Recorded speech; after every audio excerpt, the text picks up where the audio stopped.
안녕하세요. 잡시광입니다. 최근 중국에서 시진핑 주석이 특별히 지시할 정도로 반드시 흥행시켜야 하는 이벤트가 있었으니 그것은 바로 주하이 에어쇼였습니다.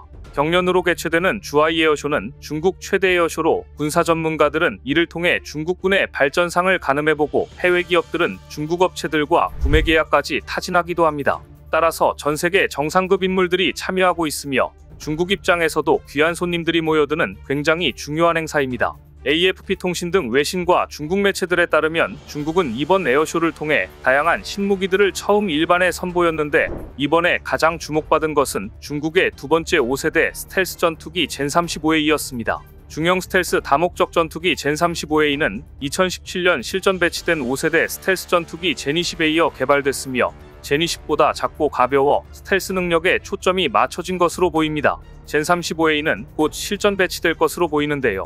이렇게 되면 중국은 F-22와 F-35를 실전 배치한 미국 공군에 이어 세계 두 번째로 스텔스 전투기 두 종을 동시에 전력화한 국가가 됩니다. 하지만 젠35A는 미국 F-35를 너무 베꼈다는 지적을 받고 있습니다. 둘의 가장 큰 차이점은 F-35는 단발 터보팬 엔진이고 젠35A는 쌍발 엔진이라는 점입니다. 그런가 하면 기존 함재기 젠15의 업그레이드 버전인 젠15T도 에어쇼에 참가했습니다. 젠15T의 가장 큰 특징은 캐터펄트 사출이 가능하다는 점인데요. 이에 따라 중국이 운용 중인 스키점프대 발진 방식의 항모 랴오닝함과 산둥함뿐 아니라 현재 시험 항해 단계인 전자식 캐터펄트 방식의 제3호 항모 푸젠함에도 탑재 가능할 전망입니다. 젠15T에는 러시아 엔진을 참고해 만든 중국산 WS10 터보팬 엔진이 들어갔습니다. 한편 이번 에어쇼에는 중국판 사드로 불리는 훔치-10 구지대 공미사일도 공개돼 서방 국가들의 시선이 쏠렸습니다. 성능은 아직 공개되지 않았지만 일각에서는 이 시스템이 사정거리 1,000에서 3,000km의 중거리 탄도미사일을 요격할 수 있다는 분석이 나옵니다. 미국이 인도, 태평양 지역에 배치한 중거리 미사일이나 인도의 핵무기가 이 범위에 들어가기 때문에 서방 국가들의 시선이 쏠린 것입니다.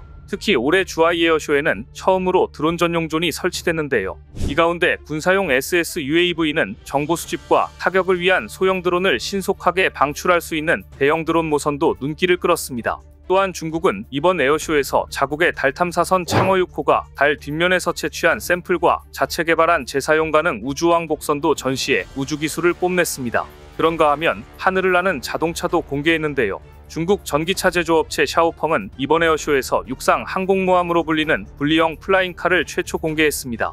샤오펑은 2025년도 3분기에 이 차량을 연간 10,000대를 생산하고 2026년도에 고객 배송을 시작할 것이라고 밝혔습니다.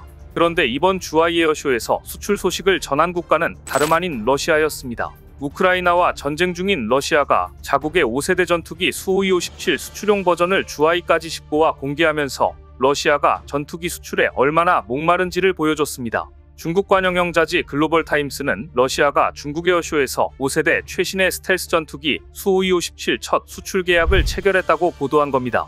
보도에 따르면 러시아 유일 국영 무기 수출업체 로소보론엑스포르트는 중국 남부 광둥성 주하이에서 열리고 있는 제15회 중국 국제항공 우주박람회에서 한 해외 고객과 수출용 모델 수-5257에 대한 판매 계약을 맺었다고 밝혔습니다.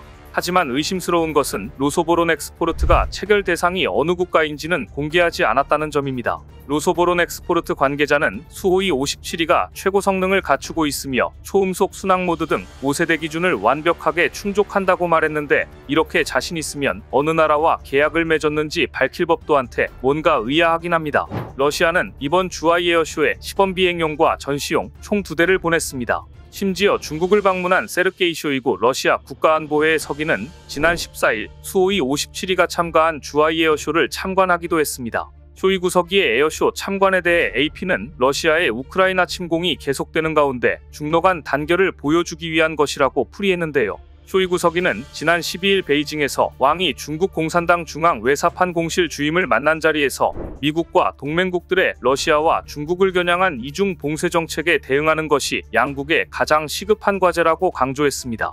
그런데 이처럼 러시아에서 전투기와 쇼이구 서기까지 보냈음에도 주하이 에어쇼의 흥행에 찬물을 끼얹는 사건이 발생해 충격을 주고 있습니다. 국제 에어쇼가 열리고 있는 중국의 주하이시에서 차량 한 대가 시민들에게 돌진해 무려 78명의 사상자가 발생했습니다. 중국 광둥성 주하이시 에어쇼 전시장 근처에서 SUV 차량 한 대가 시민들을 무차별적으로 덮쳤습니다.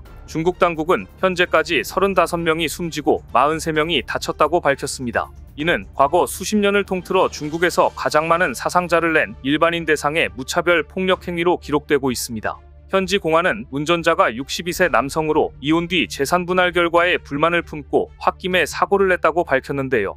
사고 이후 차량에 불까지 붙으면서 현장은 그야말로 아수라장이 되었다고 합니다. 이 사건은 중국에서 전국적인 비판을 불러일으켰습니다.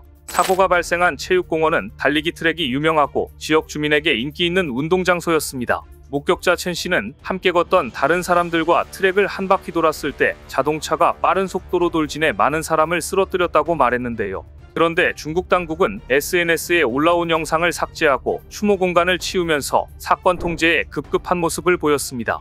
현장 목격자가 촬영한 여러 동영상이 중국 SNS 플랫폼에서 삭제됐지만 아직 온라인에 남아있는 일부 영상에는 수십 명이 바닥에 누워 구급대원의 치료를 받고 행인의 부축을 받는 모습이 담겨 있었습니다. 중국에서는 심각한 범죄와 관련된 동영상을 검열 당국이 SNS에서 신속히 삭제하는 관행이 일반적입니다. 지난 12일 주하이 경기장에서 취재하던 BBC 기자들도 압력을 받았고 촬영을 중단하라는 지시를 받았습니다. 중국에서는 전기차 화재 사고 혹은 대규모 홍수 피해로 인해 여러 명의 사상자가 발생했을 경우 사회적인 문제가 될 수 있는 소지가 있는 사고가 발생하면 즉각적인 검열에 돌입 은폐를 하여 이야기가 퍼져나가는 것을 차단하고 있습니다. 문제는 조직적 은폐 이후 제대로 된 원인 규명이나 유가족들의 피해 보상까지 입을 닫는다는 것입니다.